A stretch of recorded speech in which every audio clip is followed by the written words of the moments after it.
they're killing record numbers of Christians in Nigeria. And they have other countries very bad also. You know that part of the world, very bad. They're killing the Christians and killing them in very large numbers. We're not going to allow that to happen.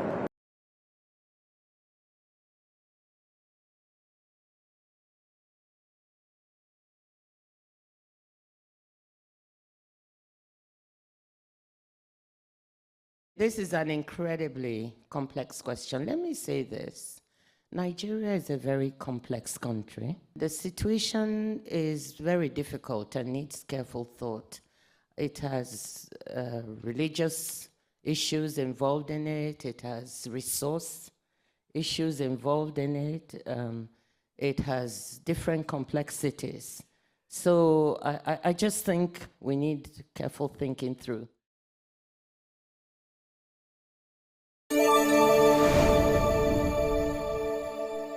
I'm Christine Frizzau in Washington, where President Trump continues to speak out against violence against Christians in Nigeria. Last week, the White House decided to redesignate Nigeria as a country of particular concern through the State Department, and then suggested military action could be on the table. On the ground in the African country of Nigeria, an international spotlight following calls by President Donald Trump to Nigeria's government to do more to stop the persecution and killing of Christians there. Trump was asked on Sunday if he thought the U.S. military would be sent in. Could be. I mean, a lot of things I envisage, a lot of things. They're killing record numbers of Christians in Nigeria. And they have other countries very bad also. These are photos of churches burned inside the country. Over the summer, a series of horrific killings involving Christians, including in Yelwata. We've blurred the images of the bodies. There were 200 believers that were killed in one evening. Homes were locked and set on fire as people tried to escape. They were shot or attacked with machetes. And these were men, women, and children. Ryan Brown's organization Open Doors U.S., which tracks Christian persecution around the world, released this map for 2025, highlighting the highest levels of overall persecution of Christians. And while countries like North Korea, Somalia, and Yemen sit at the very top of the list, Nigeria at number 7 also has its own troubling distinction. In Nigeria in particular, more people have been killed because of their faith in Jesus over the last year than all other places in the globe combined. In Nigeria, complexities run deep. The country is evenly split between Christians and Muslims, both of whom have been targeted and killed in large numbers by violent terror groups like Boko Haram, as well as a branch of ISIS, and a group of Fulani herdsmen forced off their land because of climate change, with several reports of them driving Christian farmers off theirs using violence. Now, President Trump has also threatened to withhold aid to the country. Some critics say the president is singling out Nigeria in particular because of its president's vocal support for Palestinians in Gaza during this year's United Nations General Assembly meeting. I'm Christine Frizzau for the National News Desk. The deaths of Christians in Nigeria, especially in the country's north, has been an issue for some Christians in Nigeria for a while. It's made its way back to the American right-wing circles, to the MAGA faithful, and now to President Trump. And there are some in the country, in Nigeria, who still believe this is a problem. So for me, it's very important they come in, because this has been happening for a couple of years now. Nothing has been done. So I feel if Donald Trump said they don't want to come in, they should come in, and there's nothing wrong with that. Nigeria maintains there is no religious persecution happening in the country. What it has a problem with is terrorism from Boko Haram, from Islamic State in West African province, and from religious extremists, Islamist militants who target people, Christians and Muslims alike. And that's something that President Bola Tinubu's government has struggled to contain, even though he ran on the subject of trying to deal with that issue of terrorism. There's also an angle of the struggle for resources between farmers, who tend to be largely Christian, and herders, who tend to be largely Muslim. It's an issue that President Trump's own advisor on Africa, a Lebanese-American businessman who made his fortune in Nigeria, addressed recently. People of all religions and all tribes are dying as a result of terrorist acts, but it's very unfortunate. We even know that Boko Haram and ISIS are killing more Muslims than Christians. So people are suffering from all sorts of backgrounds. This is not specifically targeted about one group or the other. Out front now, Lieutenant General Ben Hodges. General Hodges, I really appreciate your time, and I'm grateful to be talking with you. You just heard Elena's reporting when Trump put up the post threatening that the United States could go into Nigeria, his words, guns a-blazing, and her reporting was that explicitly followed a Fox News segment, right? So we saw the segment, and he threatens the United States going into the largest country in Africa with its guns blazing. What's your reaction to that? Well, of course, my first thought was guns blazing against what or who? I mean, where are you going to go? If I'm the commander, I'm asking what is my mission? And the killing of Christians, which is unacceptable, as well as the killing of innocent Muslims, also unacceptable, is being done by terrorist organizations and criminal gangs. So perhaps we should be thinking about how can we help the government of Nigeria protect its own people.